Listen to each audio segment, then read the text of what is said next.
কবিতাৰ শিৰোনাম ইছ'ফেগাছ, ৰচনা আৰু পাঠ নিপুৰঞ্জন কোঁৱৰ। আজি শাওনৰ 7 দিন, বহুদিনৰ মূৰত চোতালৰ চুকত মুকলিমূৰীয়াকৈ বহিছোঁ। ফিলফিলকৈ তামোলৰ পাত কমাই যোৱা জিৰজিৰীয়া বতাহজাকৰ লগত আজি কথা পাতিম তোমাৰ কথা। হৃদয়ৰ দুৱাৰেদি তোমালৈ বুলি পঠিয়াই দিম এমুঠি হেঁপাহ। এই কথকি জিলিজনীৰ লগত মুখ চুপতি মাৰি কম তোমাৰ কথা। ঠিকনা বিচাৰি বাটে বাটে গৈ সিও ওলাবগৈ তোমাৰ কাষ, দিবগৈ মোৰ বতৰ।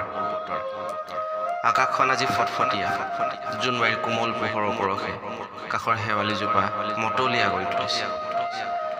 আজিকালি তুমিও কেতিয়াবা বহানে পাৰ হৈ অহা অনুপলবোৰ জাৰি জোকাৰি চোৱানে?